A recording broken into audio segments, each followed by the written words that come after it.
Imagine walking into a house that, from the outside, appears to be just a relic of days gone by. But inside, it harbors dark secrets and a terrifying history. A secluded Victorian mansion that feels alive, as if its ancient walls are watching your every step. What would you do if you knew this house harbored a secret so deep that even the neighbors avoid talking about it? I'm Raven Shadowmere, and in today's episode of Midnight Mysteries, we delve into the story of Daniel, an architect who sought peace but found something much more disturbing. This story begins in 1960 when Daniel moved into this mysterious mansion, hoping to escape the chaos of the big city. What he didn't know was that he was about to enter a world of mysteries and dangers that would push him to the brink of sanity. Trust me, you'll want to stick around until the end to uncover the twist that changed his life forever. Before we dive in, if you love mystery and horror stories, don't forget to hit the like button, subscribe to the channel, and ring the bell so you don't miss any of our future episodes. Now brace yourself, because what I'm about to share is real, terrifying, and much deeper than you could ever imagine. Ready to discover Daniel's story and his battle against the dark secrets of this house? Let's begin.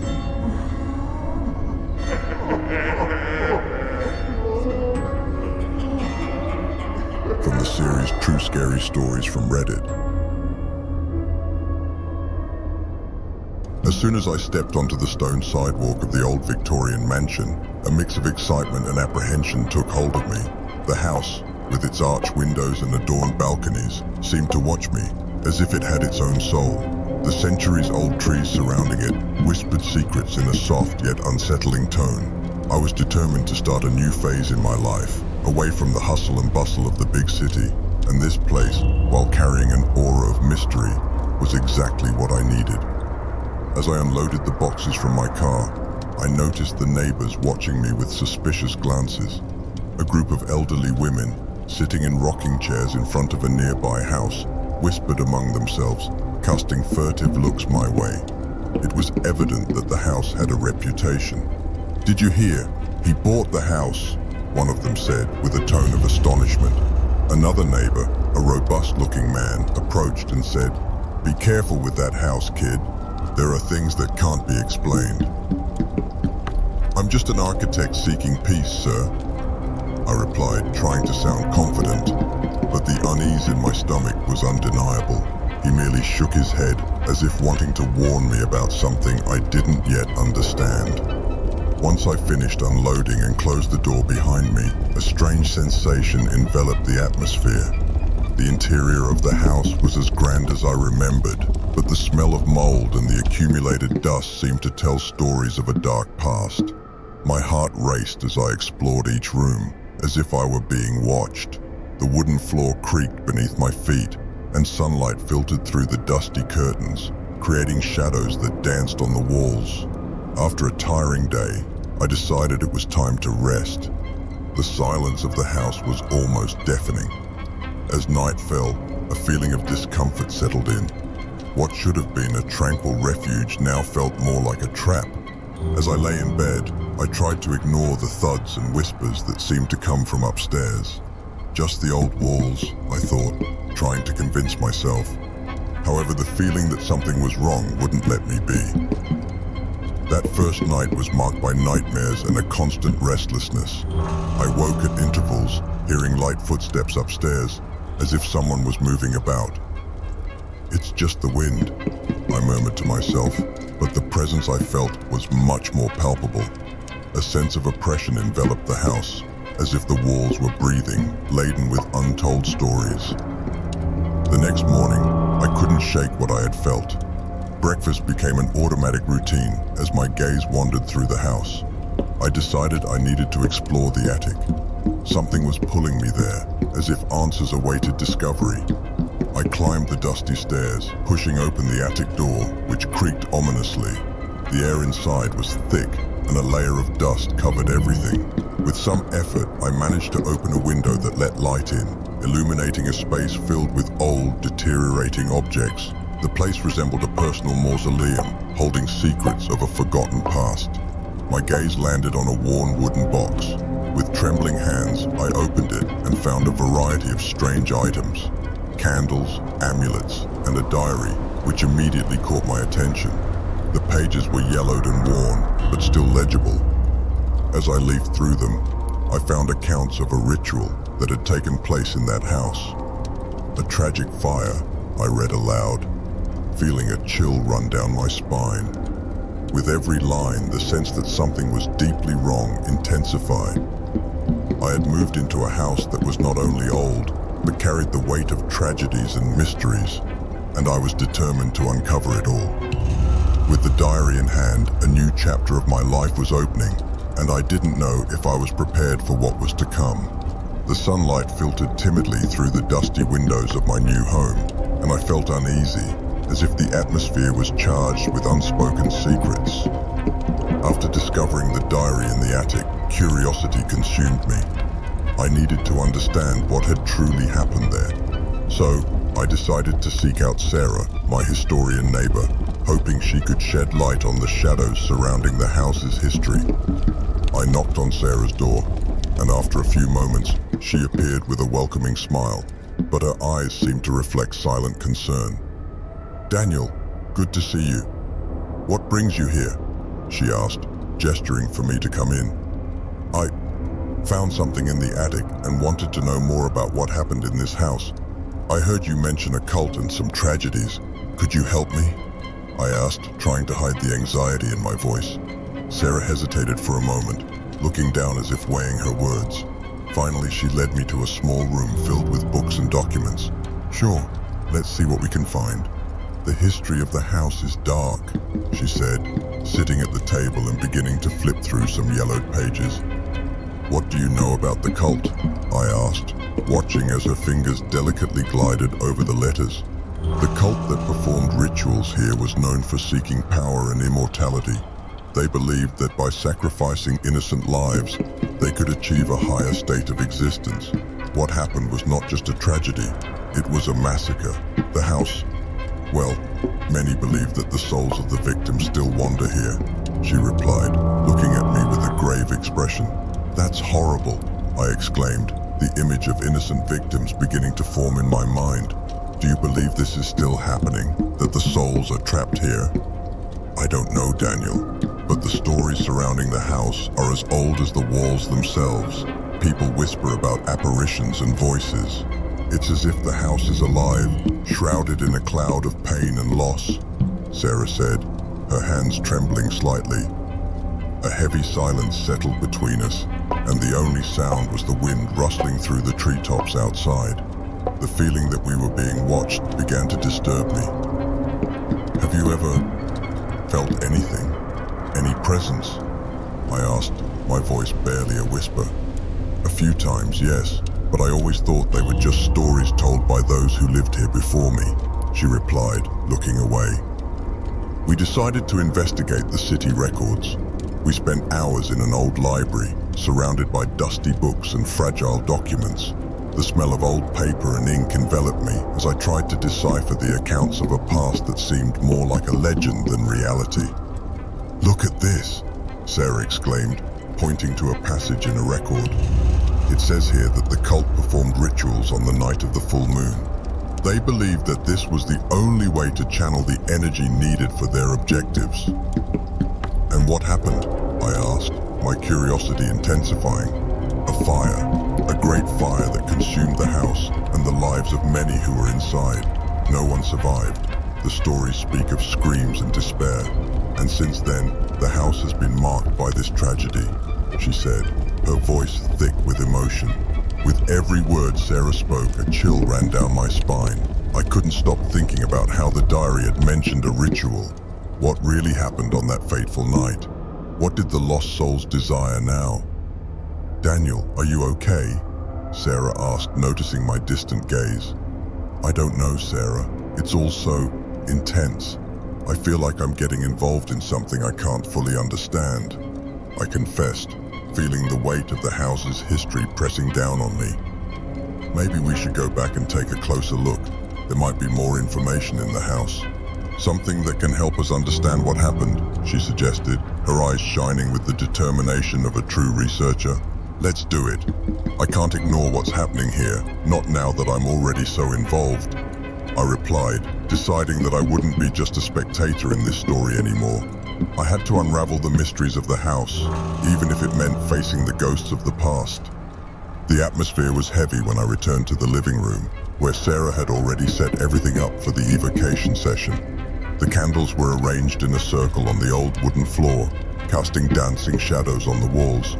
The smell of melted wax mingled with the aroma of herbs she had brought, creating an environment that was both inviting and unsettling. "Are you ready for this, Daniel?" Sarah asked, her voice a whisper nearly lost among the candle flames. Her eyes were fixed on me, filled with a mix of determination and apprehension. "I don't know if I'm ready, but I need to know what happened here," I replied, feeling a wave of anxiety wash over my body. The idea of contacting the souls that had suffered in that house made me nervous, but at the same time, there was a part of me that desperately wanted to understand. "Let's try to be respectful.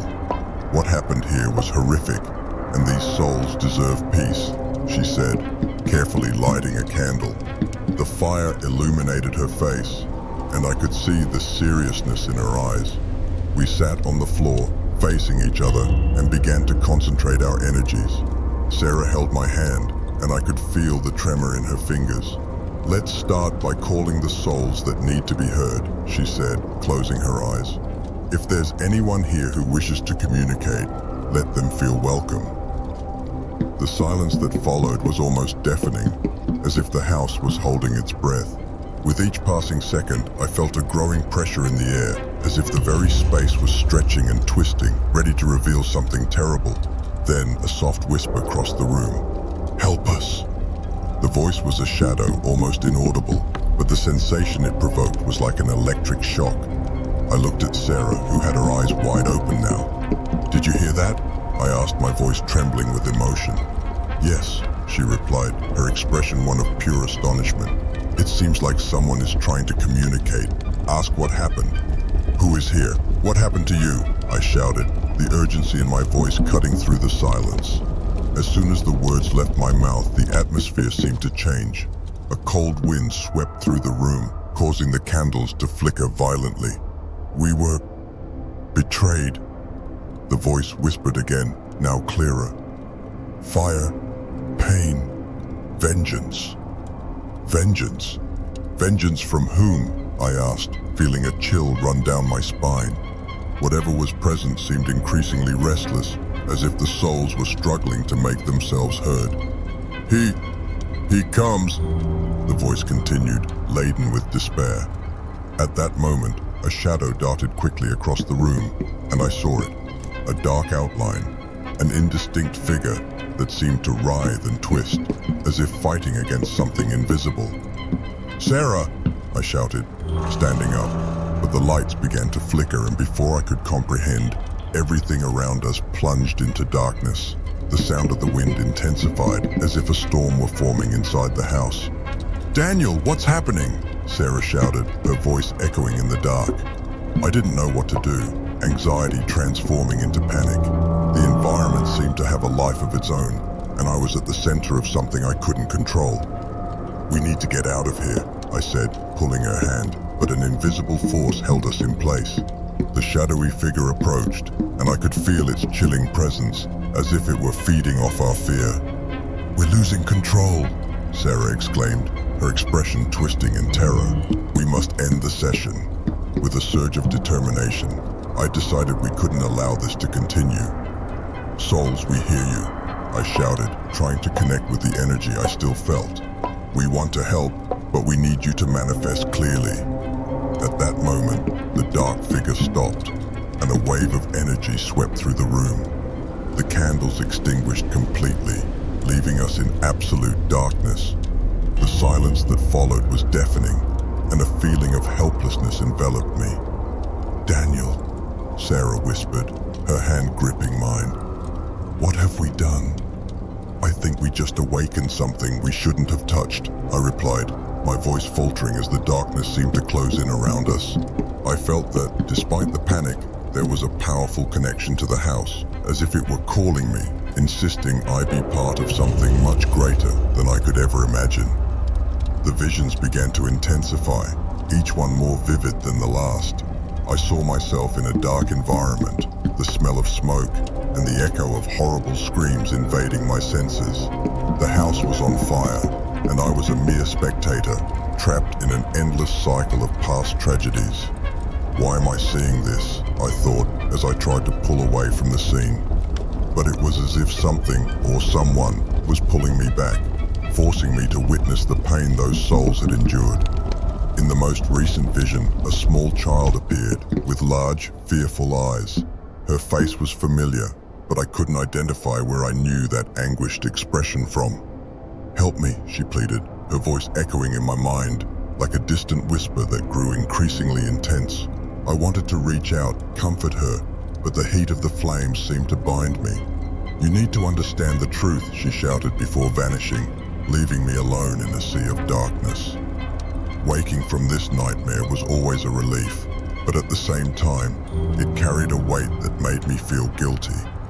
I was becoming more convinced that these visions were not just fragments of history, but messages from lost souls seeking justice. As I sat up in bed, taking deep breaths to calm myself, I realized I couldn't ignore what was happening. "Sarah needs to know about this," I murmured to myself, deciding it was time to share this terrifying experience. As soon as I saw her the next day, at her house next door, I couldn't hide my anxiety. "Sarah, you won't believe what happened," I began, my voice trembling. She looked at me with a mix of concern and interest. "What is it? You look pale." I had visions of the past of the house, a child. She asked me for help. "I feel like I need to do something," I said, feeling like each word I spoke was heavier than the last. Sarah furrowed her brow, moving closer. "Daniel, this is serious. The souls that remain here can connect with the living, but you need to protect yourself. We can't let this consume you," she said, her voice calm but firm. "I can't step away. If I do, I might be abandoning these souls to their own fate. This child, she doesn't deserve that." "I can't let history repeat itself," I retorted, determined not to give in to fear. "But what if you get lost in the process? What if these visions are a trap? We have to be cautious," she insisted, worry evident in her gaze. "I don't want you to get hurt." The tension between us grew. I knew she cared, but something inside me told me I was on the right path. "I can't ignore it, Sarah. I need to find out what happened. We need to uncover the truth. The child, I feel her soul is trapped here, and I can't let this continue." She took a deep breath as if considering the gravity of the situation. "Maybe we need more information. Let's revisit the diary you found. There might be something else we can use to understand how to free these souls," she suggested, and I realized she was willing to help me, even in the face of danger. We went to my house, where the diary lay on the table, its yellowed and worn pages seeming as heavy as the history it carried. As I flipped through it, a sense of urgency surged through me. What else could be hidden among those pages? How could we free those souls? Just as we began reading again, a new vision struck me, more intense than all the previous ones. I was back in that dark room, the child by my side, and now I saw the face of the cult leader, a triumphant expression in his eyes. He looked directly at me, as if he knew I was the only one who could break the cycle. "You can't escape, Daniel. The truth you seek will only bring more pain," he whispered, his voice dragging like a distant echo. "No, that can't be true," I shouted, trying to break free from that prison of despair. But the force holding me there was unyielding. What did it all mean? Why was I being called back to this nightmare? I would need to confront this dark presence, and even knowing the risks, the determination in my heart was stronger than the fear. I was about to discover the truth, no matter the cost. The air in the room was charged with tension, almost palpable, as Sarah and I prepared for the ritual that could change our lives forever. The candlelight flickered, casting dancing shadows on the old walls of the house, as if the souls dwelling there were stirring in anticipation. I felt a chill run down my spine, a mix of fear and determination. The entity we had encountered was a powerful force, and I knew facing it would not be easy. "Are you ready, Daniel?" Sarah asked, her voice soft yet firm. She was by my side, her eyes reflecting the candlelight, filled with courage. I nodded, but the truth was, a part of me wanted to run. What lurked within that house was not just a tormented spirit. It was a shadow that seemed to feed on fear and pain. "I don't know what to expect," I admitted, swallowing hard. "What if we fail? We need to have faith. The souls we've helped so far deserve this. They are counting on us," she said, placing her hand over mine, a simple gesture that brought a bit of comfort. With one last look at the diary that had become our guide, we began to chant the words we had found. The air seemed to vibrate with each syllable we pronounced, and the temperature in the room dropped abruptly. The sound of whispers began to echo, like a distant chorus, and I knew we were attracting the attention of the entity. "It's coming," I murmured, feeling my heart race. The atmosphere grew increasingly oppressive, and the light from the candles started to flicker as if caught in an invisible whirlwind. "Daniel, focus!" Sarah shouted, her voice cutting through the rising chaos. "Remember what we've done so far. The souls are with us." I closed my eyes and took a deep breath, trying to find the center of my strength. The vision of the child I had encountered in my visions appeared in my mind. Her innocent face, full of fear, gave me the push I needed. I wasn't just fighting for myself. I was fighting for her and for all the souls trapped in that house. Then, a massive presence formed before us. The entity took shape, a grotesque shadow, with indistinct contours that writhed and stretched like tentacles. Its eyes were deep holes, empty yet filled with hatred. It moved closer, and I felt a shiver of terror run down my spine. "You think you can stop me?" The voice of the entity sounded like a distorted echo, resonating in every corner of the room. "I am the root of fear, the shadow that never fades. No, we are not afraid of you," Sarah replied, her voice steady despite the fear I knew she was also feeling. "We are here to free the souls you have trapped." The shadow advanced, trying to destabilize our focus. The candles began to extinguish one by one, as if the light itself was being consumed by the darkness. The environment grew denser, and I realized the entity was trying to separate us, sowing doubt in our hearts. "Daniel, don't let it take you. Just," Sarah shouted, her voice rising above the chaos. "Remember who we are. Remember the souls that need us." The memory of the child strengthened me, and I opened my eyes. In a surge of impulse, I raised my hands, channeling the positive energy I had accumulated. "We free you," I shouted, feeling a wave of warmth rise from within me. "The light will overcome the darkness." With an intense glow, the room lit up, and the souls began to manifest around us. They danced, enveloped in a gentle light, and the energy radiating from them began to surround the grotesque shadow. The entity screamed, a deafening sound that reverberated throughout the house as it tried to resist the force being invoked. "It's working," Sarah exclaimed, her eyes shining with determination. "Stay strong." But then, amidst the confusion and the glow, the entity made a revelation that paralyzed my heart. "Daniel, you are one of them, a descendant of the cult leader. You cannot escape your destiny." Her words penetrated my mind like a sharp blade, and I felt reality crumbling around me. What did this mean? I had no idea what to do with this information, and fear paralyzed me. In an instant, the light surrounding us began to fade. The souls, though still present, seemed hesitant. "Daniel, no!" Sarah shouted, realizing my state. But it was too late. The revelation left me inert, and I was about to lose everything we had fought for. The air in the house now felt lighter, as if an invisible pressure had been lifted, but an unease lingered in my chest. The ritual that Sarah and I had performed had freed the trapped souls, but the memory of the dark entity still haunted my thoughts. I felt like a castaway in an unknown sea, adrift in a world that was becoming increasingly confusing and threatening. The house, which had once been just an old building, now pulsed with a history I could not ignore. I sat in the living room, watching the rays of sunlight filter through the dusty windows. The warmth of the day entered, but it could not dissipate the chill that enveloped me.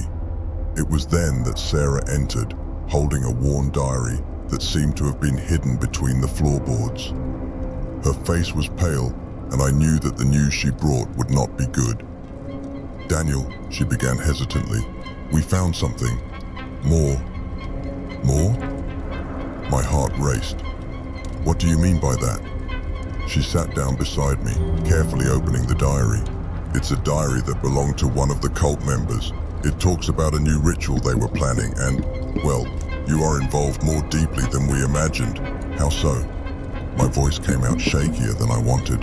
"I don't want to know about cults, Sarah. I just want peace in this house." "I know," she said, looking into my eyes.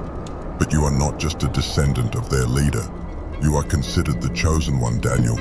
The key to reversing the curse they left." Her words echoed in my mind. The chosen one. The idea that I, a simple architect seeking a fresh start, was linked to such a sinister legacy left me stunned. Why me? What does this mean? Sarah sighed, closing the diary tightly. "It means you have a role to play. The cult believed you could be the savior who would bring balance, but also the vessel for their dark plans." "Balance?" I laughed nervously. "How can I bring balance when all I've done is free tormented souls? What do they really want from me?" She hesitated, as if weighing her words. "They want you to complete the interrupted ritual. They believe that if you were present, they could resurrect the entity." No, I interrupted. The idea of bringing back that grotesque shadow was terrifying. "This is madness. I can't do this." "But you have a choice," Sarah insisted. "You can ignore this and live your life, or you can face what is to come. The house, it is waiting for you, Daniel. The decision is yours." I fell silent, absorbing her words. The walls of the house seemed to breathe around me, as if they were listening to our conversation. The feeling that my fate had been sealed before I was even born left me restless. If I chose to ignore this call, it would be like turning my back on an abyss that could very well swallow me whole. "I can't let this happen again," I murmured, feeling the weight of the past closing in around me. "I can't let more souls suffer because of a mistake I didn't make. So, what will you do?" Daniel's journey was one that started with the simple desire for peace, but what he uncovered in that old Victorian mansion was anything but peaceful. The dark history, the trapped souls, and the sinister presence all pointed to a deeper, more terrifying truth. As he delved deeper, the line between reality and nightmare blurred, leaving him questioning everything he knew. The revelation that he was not just a random inhabitant, but a key figure in a twisted legacy, was a shock that shook him to his core. The mansion, once just a place to live, became a battleground between the living and the dead, with Daniel at the center of it all. In the end, Daniel faced his fears, not just to free the souls trapped in that cursed house, but to free himself from a fate he never chose. The ritual, the visions, and the dark entity were all pieces of a puzzle that, once solved, led to a chilling realization. Daniel was always meant to be a part of this dark history, but it was his choice to end it or let it consume him. The house now stands silent, its walls no longer whispering the tormented cries of those who suffered within. But the question remains, did Daniel truly banish the darkness, or did it simply find a new host? As the sun sets on that old mansion, one can't help but wonder if the shadows have truly disappeared, or if they're simply waiting for the next unsuspecting soul to step inside. As the shadows finally recede and the mansion falls silent, one thing is certain. Daniel's story is a haunting reminder that some mysteries are better left unsolved. But in the world of the unknown, curiosity is a force that's hard to resist. If you've made it this far, it's clear that you too are drawn to the mysteries that lie just beneath the surface. So why stop here? If you enjoyed this journey into the dark and the mysterious, make sure to subscribe to the channel, hit that notification bell, and leave a like. It not only helps us continue to bring you these spine-chilling stories, but it also ensures that you don't miss out on any of the mysteries yet to come. And if you're feeling brave, share this video with your friends, because who knows, they might just be as captivated by the shadows as you are. Remember, every like, subscription, and share brings us closer to unraveling the next mystery. And trust me, there are many more stories waiting to be told, each one darker and more intriguing than the last. But before you go, I have just one more question. Are you ready for the next mystery? Stay tuned, because the next tale might just be the most unsettling one yet. Until then, keep your lights on and your mind open, because you never know what might be lurking in the dark.